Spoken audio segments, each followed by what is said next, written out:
Today I'm sharing how I DIY my fake nails at home. It's easy, cheap, and it lasts over 3 weeks. That's coming up next.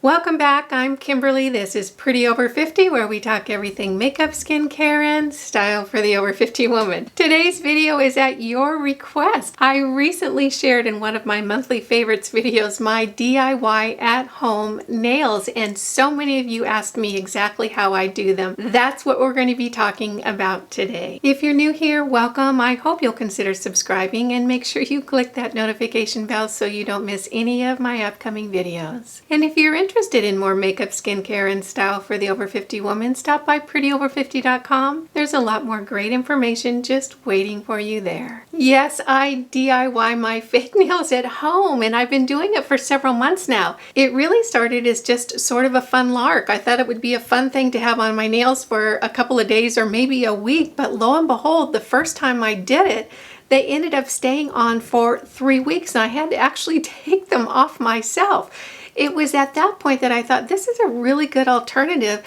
to getting my nails done in a salon or doing other types of nails.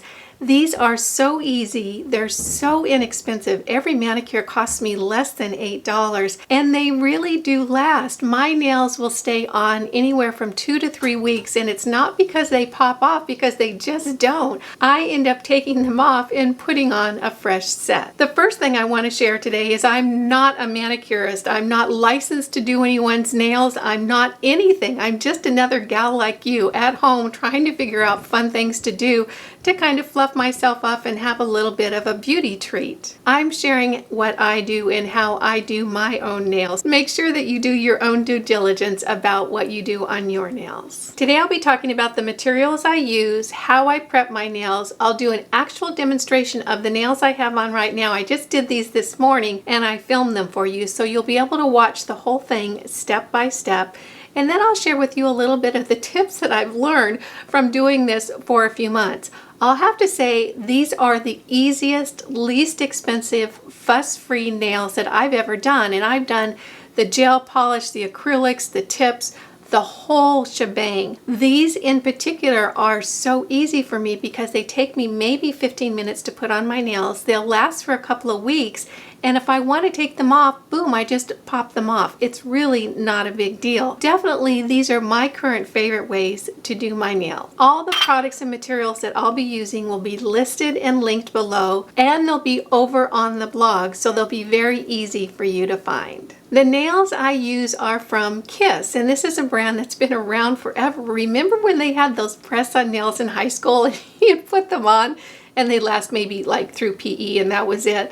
Well, these don't. They don't pop off, they don't move, they don't budge. They stay on my nails at least until I decide to take them off. They come in a lot of different styles and a lot of different colors, and what I've found is there's advantages to each. The natural nails, or the French nails, are a lovely look and I like them. One of the things that you have to watch out when you use this particular style, you can get little air bubbles underneath that clear nail, and it's not very noticeable, but I notice it. I don't know if anybody else does.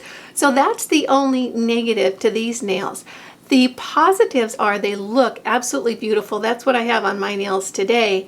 And when they grow out a little bit, it's not very noticeable at all because the top part that glues onto your nails is so thin. It's not like a big old chiclet like acrylics can be. It's so very thin, so when they start growing out with this natural color, you can hardly even tell. With the colored nails, and I've done pink and I've done black, and they come in all different colorways now, you don't have to worry about those tiny little air bubbles showing up on the nail, but when they grow out, they're a little bit more noticeable. So each one has its benefits and its drawbacks, and it's really going to depend on what you're in the mood for or what you're looking for. I generally tend to go for the French because I find them such a beautiful look. It is a fun challenge for me to do an entire manicure and not get any air bubbles under my nails. I mean, is that totally weird or what? Currently, these nails retail for about $6 or $7 a set. They're so inexpensive, and there's enough nails in one of these boxes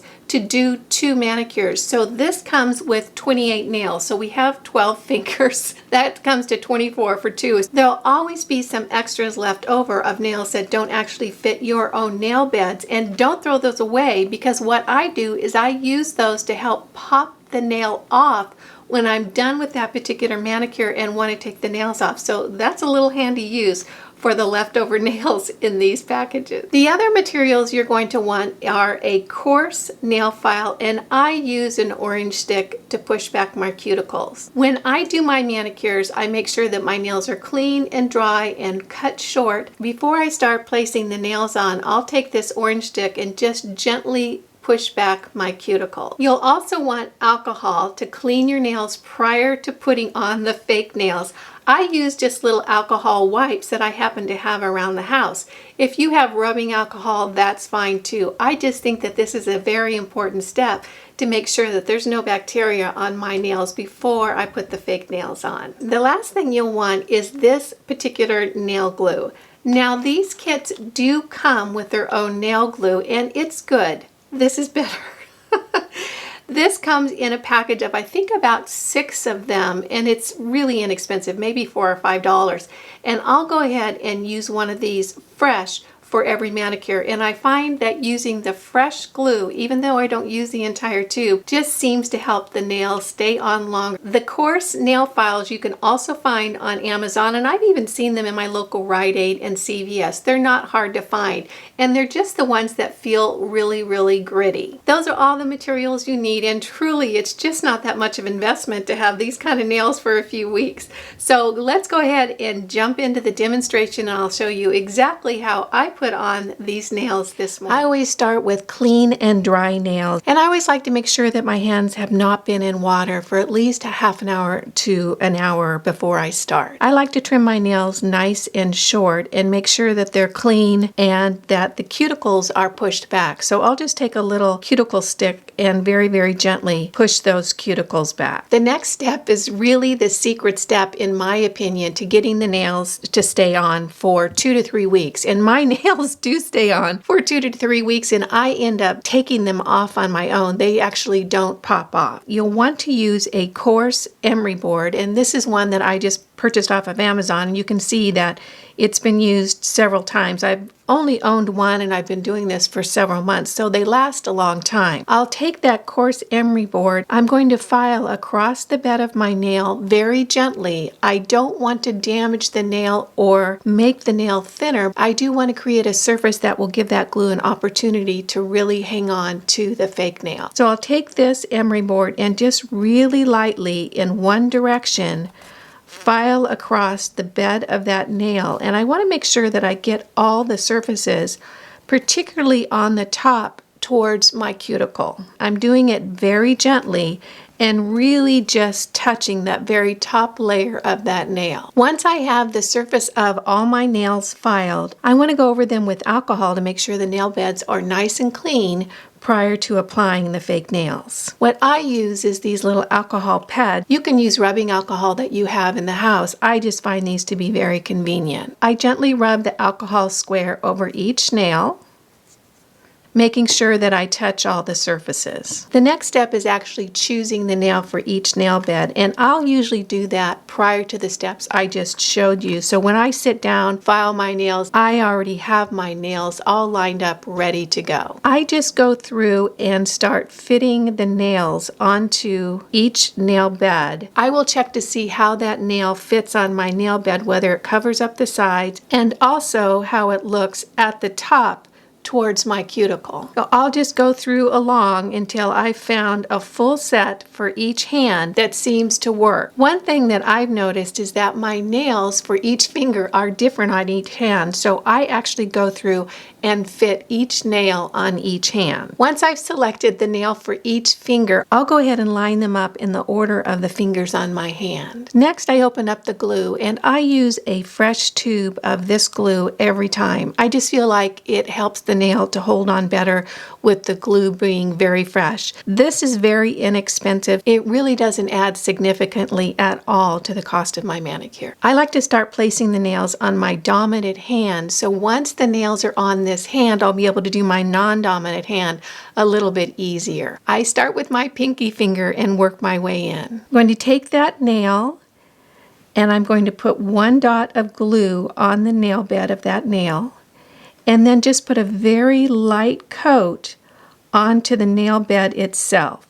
And I want to make sure that I get all the surfaces in a thin layer. Take that nail and make sure, I always like to make sure that I've got it on straight, because by golly, once that nail's on, it is on.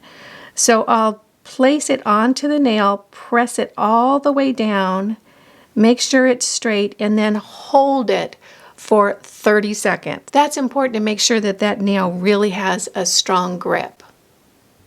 And there's the first nail.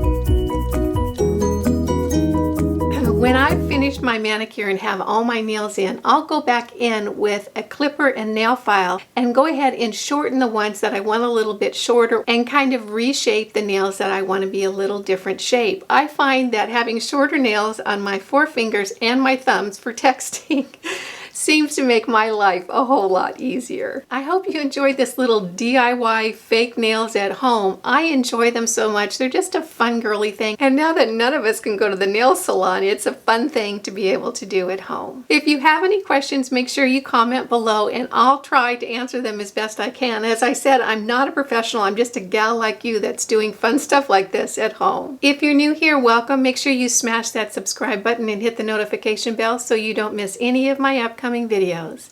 And if you're interested in more makeup, skincare, and style, stop by prettyover50.com. There's a lot more great information just waiting for you there. You guys know how much it tickles me when you take a few minutes out of your day to spend it with me. I appreciate that, and I appreciate you. Again, I'm Kimberly. This is Pretty Over 50, where we talk everything makeup, skincare, and style for the over 50 woman.